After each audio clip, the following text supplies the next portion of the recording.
প্রতিবাদের নামে পার্ক সার্কাসে তাণ্ডবের ঘটনার পুনর্নির্মাণে পুলিশ। ধৃত অন্যতম 4 অভিযুক্তকে নিয়ে এলাকায় পৌঁছলেন পুলিশ আধিকারিকরা। কোন গলিতে জমায়েত, কিভাবে আক্রমণ, অভিযুক্তদের নিয়ে বোঝার চেষ্টা করছেন তদন্তকারী আধিকারিকরা। এই মুহূর্তে আমরা রয়েছি পার্ক সার্কাস 7 পয়েন্টের কাছাকাছি এবং যে ছবি আমরা এখানে দেখাচ্ছি, গত রোববার দুপুরে বেশ কয়েকজন তারা পুলিশের ওপর হামলা করে। পার্ক সার্কাস 7 পয়েন্ট উত্তাল হয়ে যায়। এই মুহূর্তে 4 জন অভিযুক্তকে সঙ্গে নিয়ে কলকাতা পুলিশের আধিকারিকরা কিন্তু এখানে এসেছেন। সেই ছবি আমরা এখানে সরাসরি দেখাচ্ছি। একজন অ্যাসিস্ট্যান্ট কমিশনার কলকাতা পুলিশের, তার নেতৃত্বে বিরাট ফোর্স এবং সেন্ট্রাল ফোর্সও রয়েছে। 4 জন অভিযুক্ত, তাদের মুখ ঢাকা। ঠিক কিভাবে পুলিশের ওপর আক্রমণ চালানো হয়েছিল, কোথা থেকে ঢিল জোগাড় করা হয়েছিল, কোন কোন গলি থেকে এই অভিযুক্তরা পুলিশের ওপর আক্রমণ করে এবং প্ল্যান করে, এই সব কিছু খতিয়ে দেখতে সেই 4 জন অভিযুক্তকে সঙ্গে নিয়ে এই মুহূর্তে পুরো ঘটনার পুনর্নির্মাণ বা রিকনস্ট্রাকশন করছেন কলকাতা পুলিশের অফিসিয়ালসরা।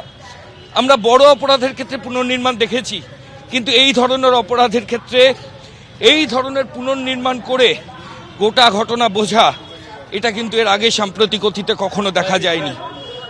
গতকাল মুখ্যমন্ত্রী শুভেন্দু অধিকারী, তিনি deputy commissioner south east division, তার অফিসে আসেন, যেখানে কলকাতা পুলিশ কমিশনার ছিলেন। দীর্ঘ সময় মিটিং চলে এবং সেই মিটিংয়ে সিদ্ধান্ত হয় পুলিশ কর্মীদের ওপর কোনো আক্রমণ সেটা কিন্তু সহ্য করা হবে না। জিরো টলারেন্স নীতি, সেটাই শুভেন্দু অধিকারী মুখ্যমন্ত্রী তার তরফ থেকে স্পষ্ট করে দেওয়া হয়। এবং তারপর এই মুহূর্তে যে ছবি আমরা দেখাচ্ছি, 4 জন অভিযুক্ত, এদের হাতে হ্যান্ডকাপ রয়েছে। এখান থেকে ওইদিকে ঢুকেছিলে? আচ্ছা, ওইদিকে গেছিলে, চলো ওইদিকে নিয়ে চলো, চলো ওইদিকে চলো। অর্থাৎ যে ছবি আমরা দেখাচ্ছি, একদম 7 পয়েন্ট ক্রসিং আমরা রয়েছি। কোন দিক থেকে মুভমেন্ট ছিল, তারপর তারা কোন দিকে গেলেন, কিভাবে গোটা ঘটনা অপরাধ তারা সংগঠিত করলেন, ওখানে বলতে এখানে আরম্ভ হয়েছিল। আচ্ছা, প্রথম এদিকে আরম্ভ হয়েছিল মিটিংটা, তারপর ওদিকে গেলে আবার পাথরবাজি হলো, আমরা পালিয়ে গেলাম বাড়িতে। এদিকে ওইদিকে চলো, গলির ভিতরে। হ্যাঁ, ওইদিক থেকে কি হচ্ছিল? আমরা পালিয়ে গেলাম গলির ভিতরে। চলো ওইদিকে চলো, গলির ভিতরে পালিয়ে আবার দেখলাম কি পাথর চলো চলো চলো চলো চলো চলো চলো এদিকে চলো। অর্থাৎ যে ছবি এখানে দেখা যাচ্ছে, একদম পার্ক সার্কাস 7 পয়েন্ট নাস্তানাবুদ হতে হয় পুলিশ আধিকারিকদের, বিরাট ফোর্স নামানো হয়, তারপর পরিস্থিতি স্বাভাবিক হয়। এখনও এখানে জল কামান রয়েছে, পুলিশের তরফ থেকে কেন্দ্রীয় বাহিনীও ডেপ্লয়েড রয়েছে। কিন্তু যে অভিযুক্তরা সেদিন এই অশান্তি করেছিল, তাদেরকে সঙ্গে নিয়েই এই মুহূর্তে গোটা এরিয়ায় পুনর্নির্মাণ করছে পুলিশ। এবং মূলত যেটা দেখা হচ্ছে যে কোন গলি থেকে এই অভিযুক্তরা বেরিয়েছিল, কোথায় ঢিল মজুত করে রেখেছিল, কোথায় কোথায় অবৈধ জমায়েত ছিল, সবকিছু পুলিশের তরফ থেকে খতিয়ে দেখা হচ্ছে। ক্যামেরা সুবীর রায়ের সঙ্গে ময়ূখ ঠাকুর চক্রবর্তী, এবিপি আনন্দ, কলকাতা। পার্ক সার্কাসের ঘটনায় জিরো টলারেন্সের বার্তা দিলেন মুখ্যমন্ত্রী। অসামাজিক কাজ বরদাস্ত হবে না বলেও এদিন বার্তা দিয়েছেন শুভেন্দু অধিকারী। পার্ক সার্কাসের ঘটনায় এখনো পর্যন্ত 40 জনকে গ্রেপ্তার করেছে পুলিশ।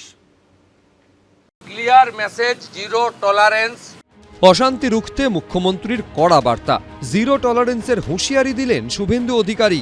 ভাঙচুর, গুন্ডামি থেকে পুলিশের ওপরে হামলার ঘটনা আর বরদাস্ত নয় বলে সোমবার পার্ক সার্কাসে দাঁড়িয়ে স্পষ্ট বার্তা দিলেন মুখ্যমন্ত্রী শুভেন্দু অধিকারী। পুলিশকে দিলেন ফ্রি হ্যান্ড আর গুন্ডাদের লাস্ট ওয়ার্নিং।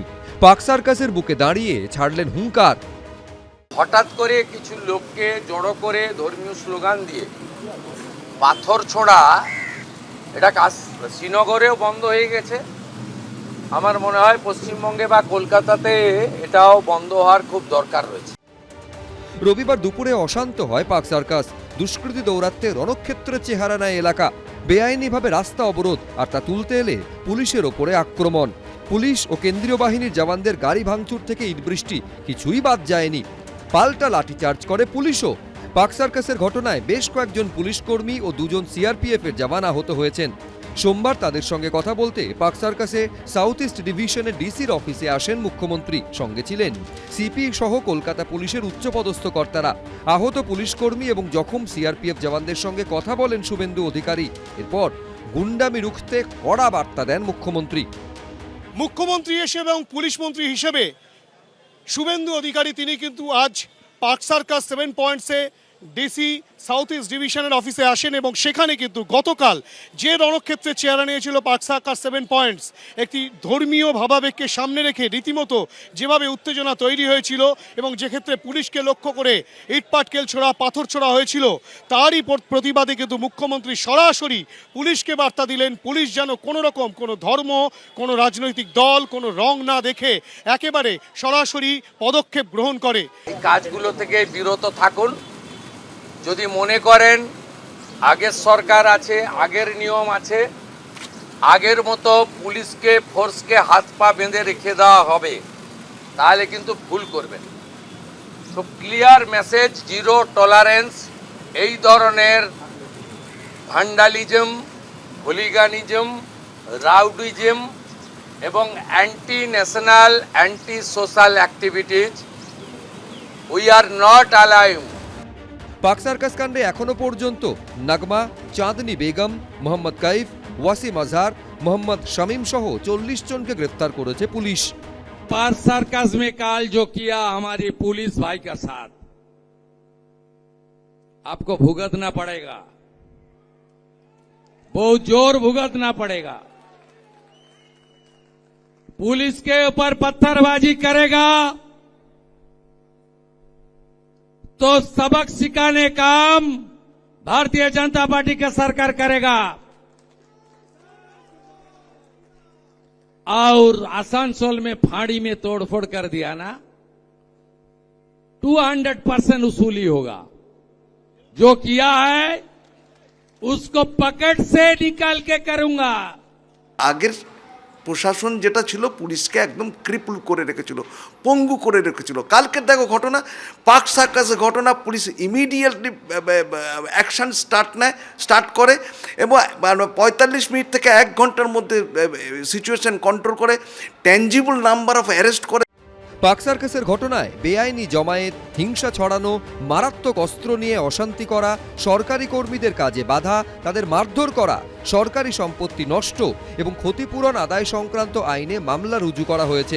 হিন্দোল দে, পার্থপ্রতিম ঘোষ, সুদীপ্ত আচার্য, এবিপি আনন্দ।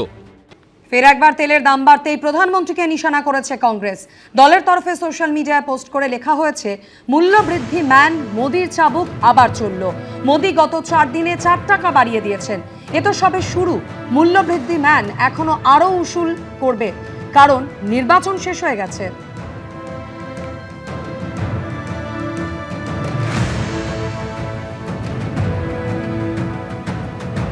পাল্টা রাজ্যের মন্ত্রী দিলীপ ঘোষ কি বলেছেন শোনাবো। যারা দিন একবার হিসাব করে দেখুন, মনমোহন সিংয়ের সময় থেকে আজ পর্যন্ত এই 12-15 বছরে কত গুণ দাম বেড়েছে, আর মাননীয় মোদীজি ক্ষমতায় আসার পর থেকে বেড়েছে। গত 1-1.5 বছর ধরে তেলের দাম দুনিয়াতে বেড়েছে, আমাদের তেল কোম্পানিগুলো লক্ষ লক্ষ কোটি টাকা ক্ষতি হয়েছে, তাও সরকার মানুষের উপরে চাপ আসতে দেয়নি। কিন্তু পরিস্থিতির কারণে কিছু তো মানুষকেও স্যাক্রিফাইস করতে হবে। সেজন্য প্রধানমন্ত্রী আগেই বলেছেন যে আপনারা খরচা কমান, তেল খরচা কমান, তার জন্য অন্য ব্যবস্থাও সরকার করবে। তো মিনিমাম যেটা না বাড়ালে নয়, তাহলে কোম্পানিগুলোই উঠে যাবে। এবিপি আনন্দ, এগিয়ে থাকে, এগিয়ে রাখে।